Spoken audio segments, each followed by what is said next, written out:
ఓ నమో శ్రీ లక్ష్మీ వెంకటేశ్వరాయ శ్రీ మహాగణాధిపతి నమ.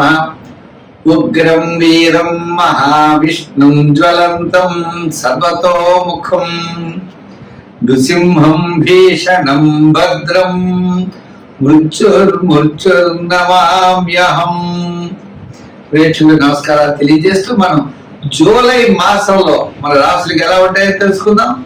జూలై మాసంలో గ్రహాల యొక్క పరిస్థితి ఎలా ఉన్నది, ఏ గ్రహాలు ఎక్కడున్నాయి తెలుసుకుని మనం ఒక్కొక్క రాశి గురించి కూడా తెలుసుకుందాం. అయితే మరి జూలై మాసంలో గ్రహాలన్నీ ఎక్కడున్నాయా అంటే మిథున రాశిలోకి వచ్చేటప్పటికి గురుడు రవి మిథున రాశిలో ఉన్నారు. వృషభ రాశిలో శుక్రుడు ఉన్నాడు. మరి కర్కాటక రాశిలో బుధుడు, సింహ రాశిలో కేతువు, అంతేకాకుండా మరి కుజుడు కూడా సింహరాశిలోనే ఉన్నాడు. మరి సప్తమ స్థానమైనటువంటి కుంభ రాశిలో రాహు ఉన్నాడు. మీనరాశిలో శని. మరి చంద్రుడు 27 రోజులు 27 నక్షత్రాల్లోనూ సంచారం ఉంటుంది.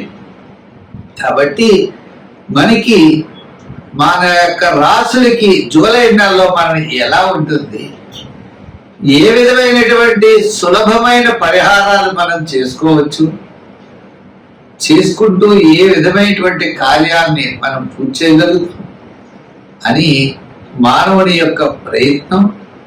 ఆ ప్రయత్నంతో పాటు దైవ బలాన్ని సంపాదించడం కోసం మనం తప్పకుండా తెలుసుకుంటాం. ఇబ్బందులు వస్తాయి అనుకున్నప్పుడు వాటిని అవాయిడ్ చేస్తాం. అనుకూలంగా ఉన్నప్పుడు కాస్త వేగంగా మన ప్రయాణాన్ని ముందుకు సాగిస్తాం. ఆ విధంగా గ్రహాలు ఎప్పుడు కూడా జ్యోతిషం అంటే కాంతిని ఇచ్చేది, మనల్ని నడిపించేది, మనం చూసుకుని నడిచేది. ఈ విధమైనటువంటి ఆలోచనతో మనం ముందుకెళ్ళాలి. తప్పనిసరిగా ముందుగా మనం మేష రాశి గురించి జూలై నెలలో ఎలా ఉందో తెలుసుకుందాం. జూలై నెల మీన రాశి వారికి ఎలా ఉంటుంది మనం చూసినట్లయితే ఈయంలో రాహు, జన్మంలో శని, తృతీయంలో గురుడు, తృతీయంలో రవి. అదేవిధంగా మరి తృతీయం కాకుండా చతుర్థం అర్థాష్టమ గురుడు కాబట్టి 4లో గురుడు, 4లో రవి, 5లో బుధుడు, మరి కాస్త తృతీయంలో శుక్రుడు. ఏదైనప్పటికీ గ్రహాల యొక్క బలాబలాలు సామాన్యంగా కనబడుతున్నాయి. ప్రతి గ్రహము కూడా అనుకూలంగా లేదు. కాబట్టి మనం సామాన్యంగా ఉన్నప్పుడు మిశ్రమైనటువంటి ఫలితాలు గ్రహాలన్నీ చూపిస్తున్నాయి. కాబట్టి విద్యార్థులు జాగ్రత్తలు తీసుకోవాలి. ఉద్యోగస్తులు కూడా వ్రాతపడంలో అధికారులతో జాగ్రత్తలు తీసుకోవాలి. అలాగే వృత్తుల వారు కూడా ఆయా వృత్తులు చేసేటప్పుడు జాగ్రత్తలు తీసుకోవాలి. ఇక వ్యాపారమైనటువంటి ఆర్థిక లావాదేవీల్లో కూడా నూతనమైన వ్యాపార విషయంలో ఆలోచన చేయాలి. పెట్టుబడులు పెట్టేటప్పుడు పార్ట్నర్షిప్ విషయంలో మరింత శ్రద్ధ జాగ్రత్తలు అవసరమవుతుంది. అంతేకాకుండా ముఖ్యంగా తప్పనిసరిగా ఆరోగ్య సూత్రాల్ని ఈ రాశి వారు పాటించవలసి వస్తుంది. ఎంచేత అనారోగ్య సూచనలు కనబడుతున్నాయి కాబట్టి ఆరోగ్య సూత్రాలను పాటించండి. చిన్న చిన్న ఇబ్బందులతో మీరు గట్టెక్కగలుగుతారు. ప్రతి పని కూడా శ్రద్ధ అనేది చాలా అవసరం. గ్రాముల యొక్క అనుకూలత లేనప్పుడు ప్రవాహానికి ఎదురడం కూడా ఆనందంగా స్వీకరించాలి. ఆ కష్టాలు ఎంతకన్నా కష్టాలు ఏమిటి అనుకోవాలి. అంతేకాదు మన ప్రయత్నం చాలా గట్టిగా చేయాలి. జ్యోతిషం ఎప్పుడు కూడా బ్యాటరీ లైట్ల లైటింగ్ ను చూపిస్తుంది. నడిచేది, ప్రయత్నం చేసేది మనం చేసే ప్రయత్నానికి దైవ బలం తోడైతే మనం మంచి ఆలోచనలతో వాలుగా ప్రవహించే నదిలో మనం ఈత కొట్టినట్టు వేగంగా వెళ్ళగలుగుతాం. లేదా ప్రవాహానికి ఎదురయ్యేదాన్ని అది కష్టంగా ఉంటుంది. అది కాబట్టి ఇటువంటి సమయంలో ప్రతిరోజు శివాలయానికి వెళ్ళండి, నవగ్రహ ప్రదక్షిణ చేయండి, నవగ్రహ దానాలు చేయండి. ప్రతిరోజు గుళ్ళోకి వెళ్ళి ఓం నమః శివాయ అనే పంచాక్షరి మంత్రాన్ని జపించండి. ఓం శం శనైః చరాయ నమః అనే శని మంత్రాన్ని చదవండి. దక్షిణామూర్తి స్తోత్రాలను చదవండి. రిస్క్ చేయకండి. అంటే ఇబ్బందులైతే లేవు, కష్టాలైతే లేవు, అయితే పనులు వేగంగా పూర్తి అవ్వకపోవడం, అసహనం, చికాకు, సమస్యలు ఉంటాయి. మనం రిస్క్ చేయకూడదు. రాంగ్ రూట్ లో వెళ్ళకండి, ధర్మ మార్గంలో వెళ్ళండి, విజయం మీ వెంట ఉంటుంది. మరి ఆ భగవంతుడి యొక్క అనుగ్రహంతో మనం సర్వత్రా విజయాన్ని పొందగలుగుతామని చెప్పి తెలియజేస్తూ, మరి ఈ యొక్క మీనరాశి వారు మరింత శ్రద్ధ వహిస్తే తప్పకుండా విజయం మీ వెంట ఉంటుంది. స్వస్తి. ధనురాశి. ఈ ధనురాశి వారికి సప్తమంలోనే గురుడు, షష్టంలో శుక్రుడు. అంటే విందు వినోదాల్లో పాల్గొనే అవకాశాలు ఉన్నాయి. కుటుంబ ఆర్థిక సంతానపరమైన వ్యవహారాలు ప్రోత్సాహకరంగా ఉంటాయి. వివాహాది శుభప్రయత్నాలు అనుకూలంగా ఉంటాయి. లైఫ్ పార్ట్నర్ తో ఆనుకూల్యమైనటువంటి దాంపత్యం అనుకూలంగా ఉంటుంది. చిన్న చిన్న సమస్యలున్నా తప్పనిసరిగా తగ్గుతాయి.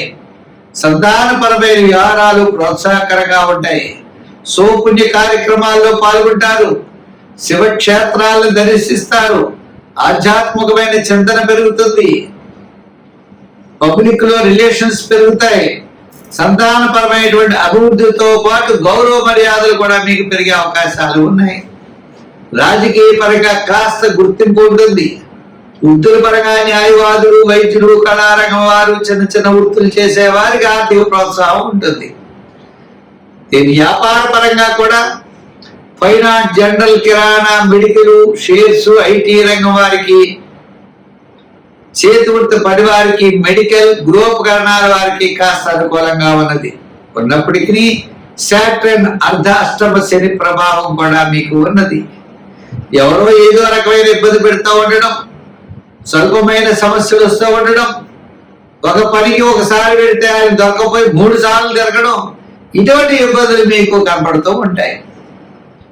అంచేత ఒక ప్రణాళిక లేకపోవడం అవ్వచ్చు, కొన్ని పనులు మీరు బద్దకించడం వల్ల అవ్వచ్చు, మీరు ఇన్ టైంలో కొన్ని పనులు చేయకపోవడం అవ్వచ్చు. ఇవన్నీ సాటర్న్ ప్రభావం వల్లనే కలుగుతాయి. మనం రాంగ్ రూట్ లో ప్రయాణం చేస్తే యాక్సిడెంట్లు అవుతాయి. అంచేత మనం కరెక్ట్ రూట్ లో వెళ్ళాలి.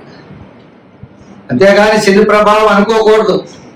ఎక్కడ పడితే అక్కడ సంతకాలు పెట్టడం, అధికారులు కూడా ఏమీ చూడకుండా సంతకాలు పెట్టడం, గతంలో జరిగింది ఇప్పుడు జరుగుతుందని అనుకోవడం, ఇవన్నీ కూడా అవివేకం అవుతాయి. ఇటువంటి తెలివి తక్కువ పనులు మాత్రం ఈ రాశి వారు ఎటువంటి పరిస్థితులను చేయకూడదు. రాంగ్ డెసిషన్ ఎప్పుడు తీసుకోకూడదు. మీరు తీసుకునే నిర్ణయం కరెక్ట్ గా ఉండాలి, విధి విహితంగా ఉండాలి, రూల్ ప్రకారం ఉండాలి. అలా ఉన్నట్లయితే మీకు శని ప్రభావం ఏమీ ఉండదు. గురుడి యొక్క ప్రభావంతో మరి కాస్త అనుకూలమైన ప్రభావం మీకు కనబడుతుంది. సంఖ్యల్లో 3, రంగుల్లో ఎరుపు, తెలుపు ఎక్కువగా వాడండి. దానాల్లో తిలదానం చేయండి. వారాల్లో సోమవారం చేయండి. సోమవారం చేస్తూ మీరు తప్పనిసరిగా మరి జమ్మి చెట్టు చుట్టూ ప్రదర్శనలు చేయండి. తిలదానం తప్పనిసరిగా చేస్తూ ఉండండి. నల్లని వస్త్రం కూడా ఇవ్వండి. శని భగవానుడికి శనివారం అభిషేకం చేసి నల్లని వస్త్రాన్ని కప్పండి. తద్వారా విశేషమైనటువంటి ఫలితాలు మీకు ఉంటాయి. స్వస్తి.